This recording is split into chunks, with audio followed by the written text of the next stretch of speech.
to be live. I move for approval of the minutes of the March 11th meeting.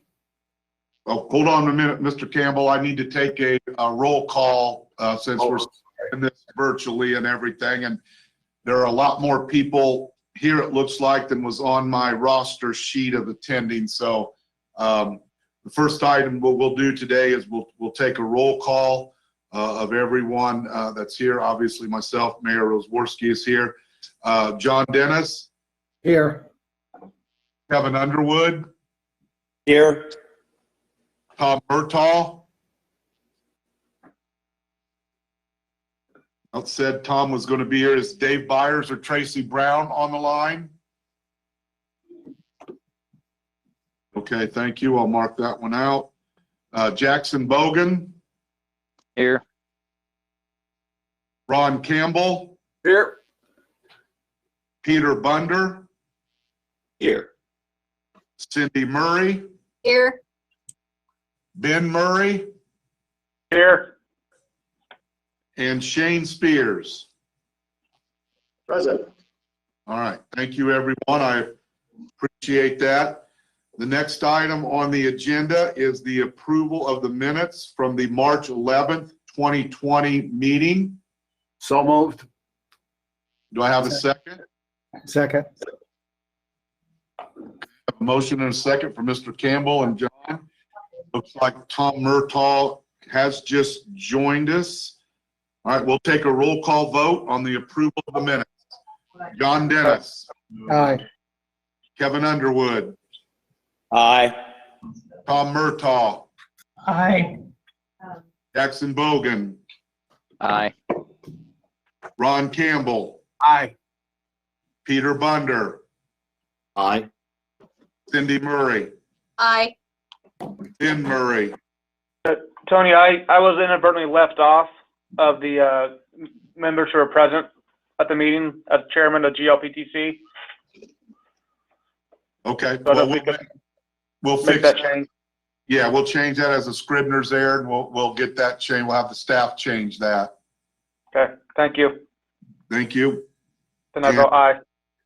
Thank you, Ben. And Shane Spears. Aye. Okay, the minutes are approved with the Scribner's error to show that Ben was present. The next item on the agenda is the Greater Lafayette Northern Connectivity Study, US 231 Corridor Extension, Lockmuller Group, and MPO staff. So who's going to be handling that? This is Michael Grovac. I'm the project manager from Lockmuller Group, and apologize that weren't able to get the video working here, but I'm going to give the main part of the presentation with the MPO to perhaps add on anything to what I have to say. So, Doug, I guess, should I just go proceed? Okay. We're asked to come here to address a study that's been underway now for a few months called the Greater Lafayette Northern Connectivity Study. My name is Michael Grovac. I'm an engineer with the Lockmuller Group. I'm the project manager, and also, though, I've lived here in the area in Tippecanoe and White County for the last 27 years, so well familiar with the project area. This is a new type of approach to planning. Some of you may have heard of. It's called a Planning and Environmental Linkages Study, or PEL is what I'm going to call it for short. Basically, it allows you, prior to starting formal NEPA studies, to do planning work which can carry over directly into NEPA, National Environmental Policy Act, without having to be repeated. Typically, PEL studies are used where a project doesn't yet have identified funding to help not only move that along, but to assist in moving the actual NEPA study along if and when funding is provided. The methods it uses are consistent with NEPA. You have coordination with key agencies and stakeholders, and it seeks to eliminate duplicating effort in the future. And what it's intended to do, and I'm going to just briefly talk about that, is to provide products that can go into a NEPA study without any further revision. Now, a little bit of background. This Greater Lafayette Northern Connectivity Study is connected with a 2003 corridor study which NDOT conducted for the US 231 corridor all the way from I-70 up to Interstate 65. That study identified 11 projects to improve the extent of US 231 along that entire corridor. Now, the 11th project was the recommendation for a new road from where US 52 and 231 now intersect near Myers to a new interchange with I-65. Now, this project has been an illustrative, which is to say unfunded study in the Long Range Area Plan Commission's Long Range Plan for some time. Now, what is a PEL and what can it do? Just to give you some of the things that it can do, it can be limited to developing a purpose and need statement. It can identify alternatives, which you can then carry forward into NEPA. And it may, in fact, in some cases, include a programmatic agreements with agencies to deal with issues that will later come up under NEPA. Now, completing this PEL study, and let me just identify what NDOT is generally scoped out here, that this PEL study, which is slated for about 18 months to end the middle of next year, 2022, would identify a purpose and need for this project, identify a matrix, a screening matrix, which is how are cost impacts and benefits used to identify alternatives, and to select or identify some reasonable alternatives to carry forward into NEPA. Some of those things would be what would be logical termini and, if appropriate, sections of independent utility. Now, the way a PEL study is structured, it ends with a Federal Highway Transition Memorandum. And by this, Federal Highway accepts that the results of the study are applicable and can be carried into a NEPA study without any further analysis. And in the case of this study, this would apply to both purpose and need, alternative screening matrix, as well as some reasonable alternatives. And once the PEL study is completed, you have the clock ticks for 5 years, that is, results can be carried over as I described. Just very briefly, and then I'll conclude, and maybe any questions or anything the MPO would like to add. We're finalizing our scope with NDOT. Public involvement is going to be a very important part of it. In fact, identifying the public involvement is really what we're focusing on in finalizing the scope. We are going to have 2 stakeholder groups, local officials, community leaders, one for White County, one for Tippecanoe County, 2 public information meetings during the PEL study, and at least 1 workshop with resource agencies. And that kind of, in a briefly stated, is what this PEL project is. It's something, of course, we'll be in contact with many of you regarding.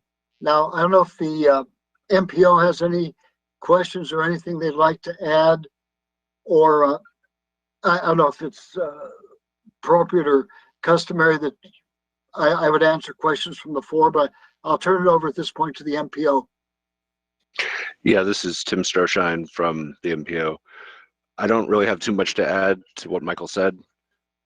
This is basically something that we're still kind of in the early stages of. So we'll continue to keep you updated as we hit certain milestones and as this develops. But I guess at this point, if anyone has any questions for either myself or Michael, please go ahead and state them at this time.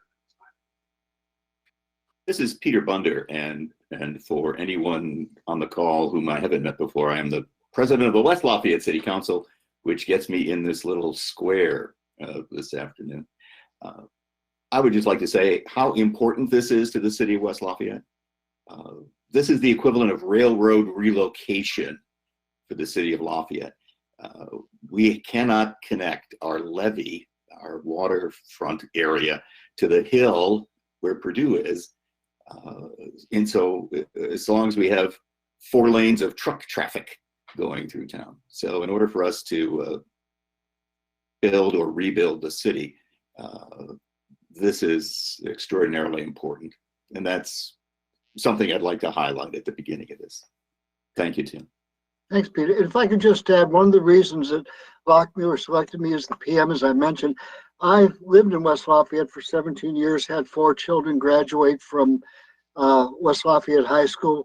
Last 11 years, we've been living in White County and Brookston. So, I mean, absolutely, you know, we're in and out, I'm personally in and out of West Lafayette several times a week, and certainly understand very well the issues you mentioned, Mr. Bunder. All right. Well, thank you, Peter. Are there any other questions from any of the board members today? I'll tell you, Mayor Ozrowski, if there's just one last thing to add, this process, Pell is something that's been in regulation the federal highway could use. It is something that NDOT is just beginning to make significant use of. In fact, this may well be the first significant Pell study which it is conducted anywhere. It's certainly among the first. So we're learning some things about the process, but we're very excited about it. And, you know, as Mr. Bunder was saying, give us the opportunity to address, you know, some longstanding needs here in the region. Great. All right. Shane, do you have anything from NDOT that you would like to add? Certainly don't want to leave you out if you got something. No, just I had asked, you know, my team is managing this. It was something that Sally and I talked about with several of you probably a year ago. And you guys, if you remember, some of the funds went into this. So we basically have split the funding for this study, and kind of where I think everybody is at and wants to be at is at a minimum identify a corridor so the MPO planning area can start carving that out and holding that for whenever whatever road comes through that corridor. So it's a first step, but important step to Peter's point on, hey, we know there's going to be future growth. How do we plan for future growth and protect what that corridor could be? So it's a long process, but it's an important process to engage the public and engage all the stakeholders. When it gets built, who knows? But you guys, many of you were involved in some of those early studies and have worked very hard to where we're at now, or where your guys' community is now. So I think it's a good, important step. And that was kind of going to be my point. You know, we have done between both cities a lot of work to get us to this juncture, and this is just sort of a continuation of that, and it's definitely good news. All right. Well, thank you, everybody, for those comments, and thank you for all the work that's being done. I'm going to back up just a little bit here. I'm to apologize. David, is this your first meeting with this group since Sally has left? And if so, I may have forgot to introduce you or let you introduce yourself, or maybe you've met her, or maybe it's our second meeting. I don't even know for sure today. But David Hiddle, the new Area Plan Commission Executive Director. Dave, do you have anything? You know, I've after a while, all the meetings look the same. I think the first time this meeting rolled around, I was with Sally doing something else. So I believe this is my first policy board meeting. But I'm happy to be here. Sally is in the office, continuing the task of cleaning out her 47 years of acquiring things. And very, very excited to be here. And thank you for the introduction, Mr. Mayor. All right, well, Where'd she park the U-Haul, David? Oh, it's right out front. Yeah, no doubt. well, we're thrilled to have you, and welcome aboard. And again, I apologize for not doing that at the beginning. Thank you. All right, the next item on the agenda is the coronavirus response and relief supplemental appropriations. And my agenda here, for some reason this month, doesn't have any notations on it on who is doing what. So again, who's ever responsible for that, please go ahead. Okay, greetings. That would be me. Kind of stepping back a little bit, last month's meeting, Sally introduced this Appropriation Act in that additional funding was being distributed by NDOT to various MPOs. And we are lucky enough to receive an additional $462,317, which we can allocate to pretty much any project in the MPO area. At that time, Sally indicated that the Technical Transportation Committee would then review the allocations that are in the draft tip and look at where to apply those federal funds. And they did that at their March meeting. And to kind of give you a little indication as what they have done or what they recommend is that the full funding will go to the preliminary engineering phase for the Soldiers Home Road project in fiscal year 2022. When we were looking at allocating our funds back in January, there was not enough funds to fully fund this phase in 1 year. So it had to be split in 2 years. So with this additional money, we are now able to fund it at nearly 90% of what the request was. With that, of course, dominoes did fall afterwards, and we were able to accomplish several other things. Additional federal funds were allocated to the Yeager Road construction phase in fiscal year 2023. And then we were also able to allocate the $283 that were requested for the right-of-way for South 9th Street. The original request was made for 2023, but we did not have enough federal funds to do that in 2023, so we had to bump it out to 2024. With the additional federal funds, we were able to move it back to 2023. And of course, there's additional federal funds because of the domino effect in 2024 and 2025. And those funds were allocated between the construction phase of Morehouse Road and then also the right-of-way phase of Soldiers Home Road. Since that meeting, we've had a request for a portion of these funds for the Sagamore Trail project. Apparently, the engineering cost is a lot more than what was originally allocated. So the Technical Transportation Committee meeting later this month, they're going to look at that request. So there probably or maybe some changes to this allocation. So stay tuned and we will give you the updated information next month. Any questions? All right. Thank you, Doug. We appreciate everybody's work on that. The next item on the agenda is the performance measures and concurrence by Lafayette MPO, and there's 3 things: condition, pavement condition, and interstate freight reliability. So I'll turn it over to whoever is doing that presentation. Yes, that would be me. So this is something that we have seen before in terms of these different performance measures. They are something that is federally required by law. And so therefore, you know, this is something that we have to make a choice on whether we want to set our own performance measures as the MPO or if we want to concur with NDOT's performance measures. So MPOs throughout the state have agreed that instead of trying to go out on our own and set these performance measures, we're going to go with the strategy of concurring with NDOT's performance measures. And so there are basically 3 different types of performance measures that we're going to concur with today. So the first one is regarding bridges, specifically the condition of the physical bridge itself, which was outlined in the letter that was distributed in the packet. The second one is regarding the condition of pavement. So that's broken up a little bit more into interstate pavement and non-interstate national highway system pavement. Looking at the condition of those. And then the final item that we're looking at would be freight reliability. So specifically, that is travel time for trucks on the interstate. So in the letters that were distributed with the packet, there are the different specifics as to the numbers that we're looking at. I can go through those if you want.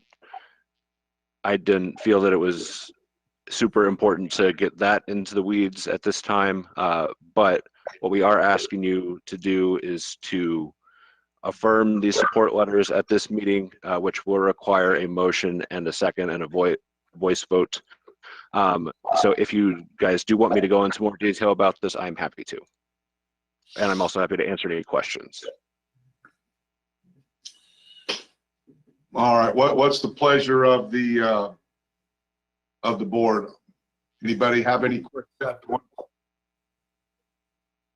Okay, we have a motion for acceptance. Do we have a second? Second. Are there any further questions for Tim or any additional information anyone would like before we take the voice vote? All right, hearing none. John Dennis. Aye. Kevin Underwood. Aye. Tom Murtaugh. Aye. Jackson Bogan. Aye. Ron Campbell. Aye. Peter Bunder. Aye. Cindy Murray. Aye. Ben Murray. Aye. Shane Spears. Aye. Okay, well, there you have your affirmation, Tim. Thank you for your continued work on these issues. Next item on the agenda is the resolution 2021-04, resolution to adopt the 2022 UPWP. Yep, and that will be me again. Okay. So this is something that we've been talking about at our last few meetings. So previously, we had started by working on our cost allocation plan, which we presented to you. That has been approved. And so then we submitted a draft version of the Unified Planning Work Program, which is how we kind of capture our planning money and how we spend that in staff time. We submitted that to NDOT and Federal Highway for comments. We received those comments, addressed them, and have sent in an updated version of that to them. So what you see here on the staff report that was included in your packet also includes some very specific information about how much funding we have from different sources, how we can kind of recapture some money using our direct cost rates and fringe rates to get an overhead rate to make a little bit of money back for the county. So that's all detailed in the staff report. And then kind of the last thing that I want to point out that was in there is the planning emphasis areas. So these are something that the Federal Highway Administration and Federal Transit Administration set every year that kind of help to guide some of our work items and some specific planning topics that are important for us to focus on. So how we're going to do that for this year's planning emphasis areas is also covered in the staff report as well as it's in the document itself. Finally, we also have some other work that we're going to continue to work on. We have some of the kind of big standard projects, so to speak. Of course, you've been hearing from Doug about the TIP, and you'll continue to hear about that. We are working on developing both a new thoroughfare plan and a new metropolitan transportation plan, as well as other highlights such as the annual listing of obligated projects, which Doug works very hard on every year. So one thing that is a little unusual that we recently discovered was something with a city bus project. So in the plan, it does state that projects that use 5307 funds are included in the plan for completeness. However, they're not required to be included in the plan as a funding mechanism. But there was one project for city bus that we seem to have missed in that process, which is their upgrades to the Duncan Road facility. So our plan is to kind of go ahead and amend that in this plan at a later date. It is not necessarily critical for adoption of it. We still do want to hit our timeline for this, which is why we would like to get approval at this meeting with this plan to amend in the city bus project later. So at this time, I would take any questions about what I've said or anything I've missed or anything that was unclear. If I may, Mr. Mayor. Yes, please. Tim got it about 99% right.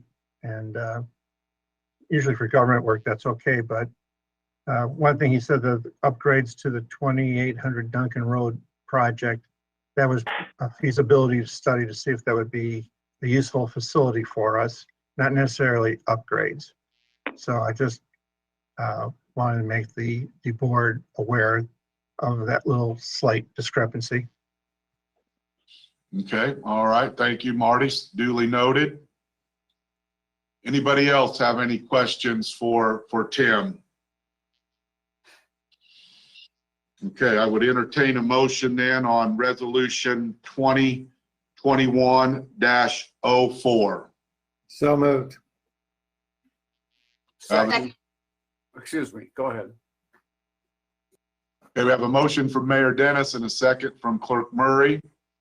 I'll go ahead and conduct the roll call vote. John Dennis. Aye. Kevin Underwood. Aye. Tom Murtaugh. Aye. Jackson Bogan. Aye. Ron Campbell. Aye. Peter Bunder. Aye. Cindy Murray. Aye. Ben Murray. Aye. Shane Spears. Aye. All right, the motion carries. Thank you, Tim. You have your affirmation that you needed there to stay on schedule. All right, great, thank you. And Mayor, we do have a resolution to pass that that will require your signature. I believe that has already gotten to your desk. Okay, all right, I'll sign it as soon as we're done here then. Thank you, we appreciate that. Thank you. The next item on the agenda is the APC progress report. We have the MPO update and then the 18-month letting list. So again, I will turn it over to who's going to do the presentation. Thank you, Mayor. With regards to the MPO update, the department had its once every 5-year planning certification review.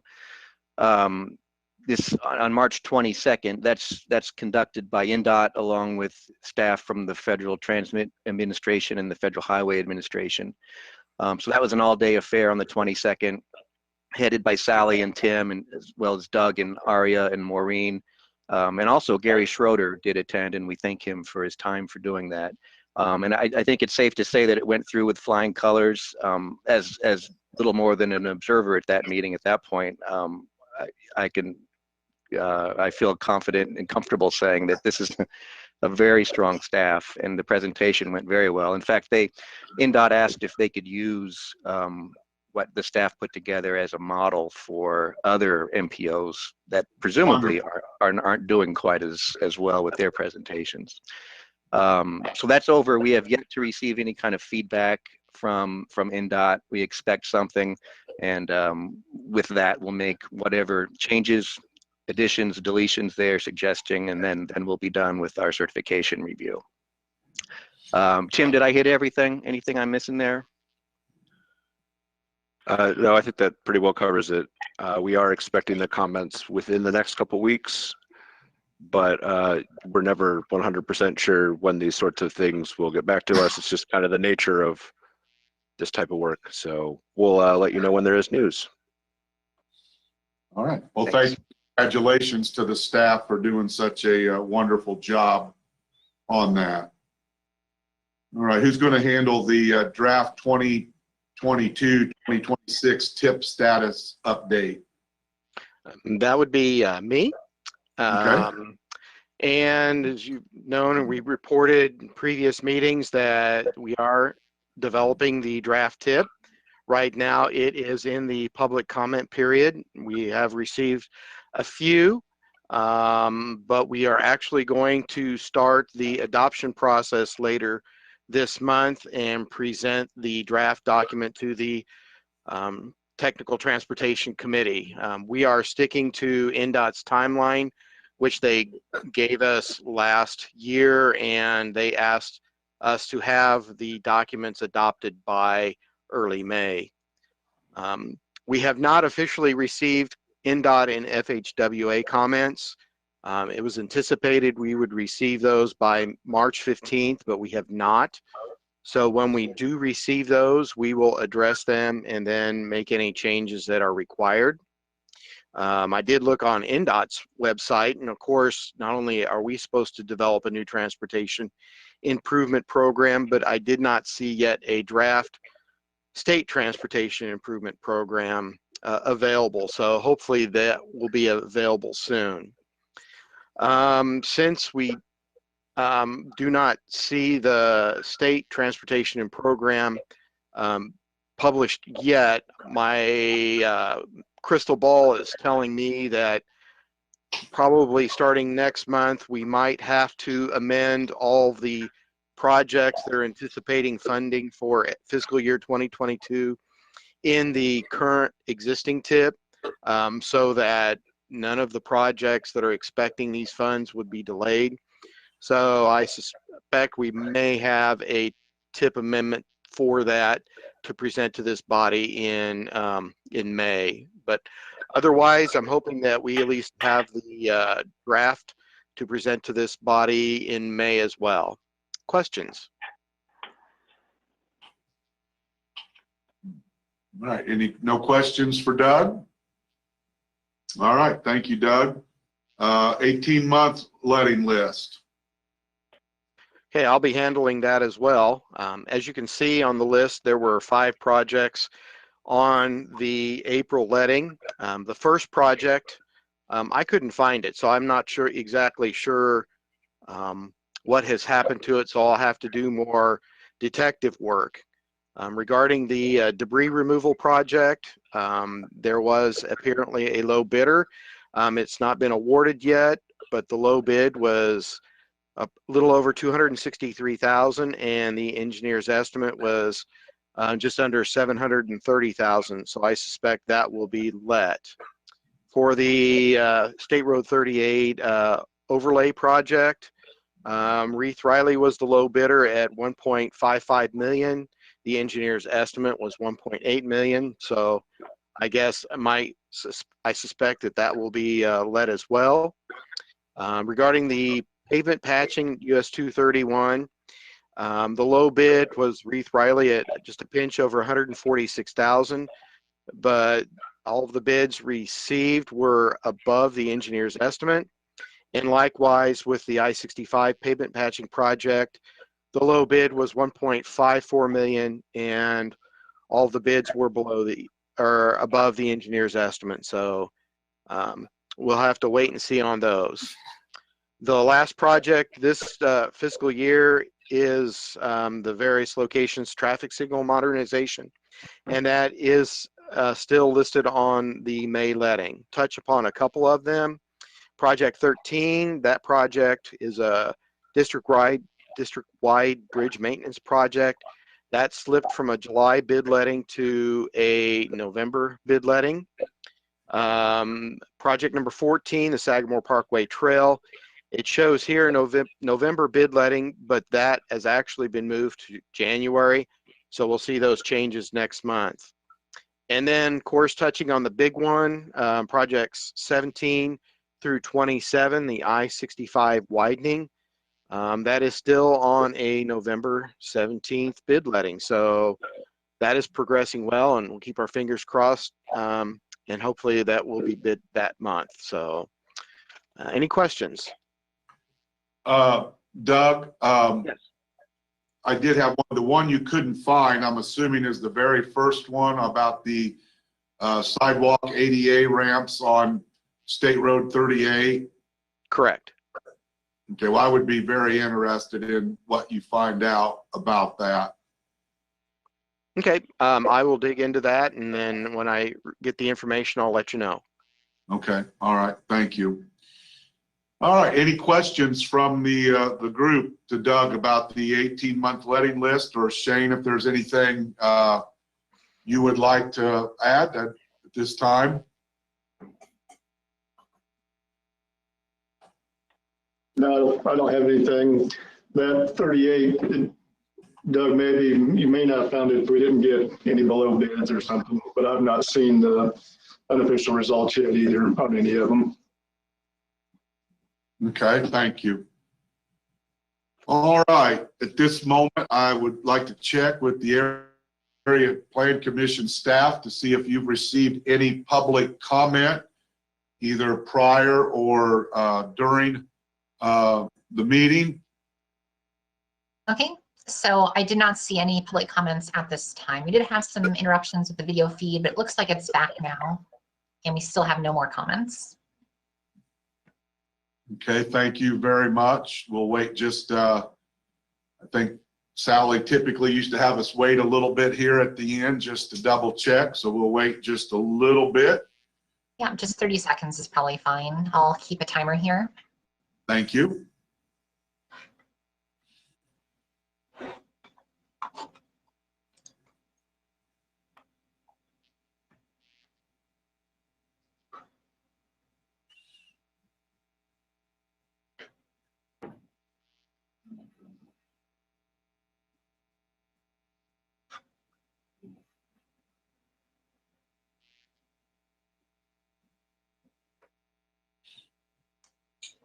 Okay, it's been about 30 seconds and I still see no more comments. All right, thank you very much. I would entertain a motion to adjourn. So moved. All right, I have two there. Mr. Campbell made a motion. Can I have a second, please? Second. Thank you. Roll call vote on adjournment. John Dennis, Aye. Kevin Underwood, Aye. Tom Murtaugh, Aye. Jackson Bogan, Aye. Ron Campbell, Aye. Peter Bunder, Aye. Cindy Murray, Aye. Ben Murray, Aye. Shane Spears. Aye. All right, we're adjourned. Thank you, everyone. Thanks all.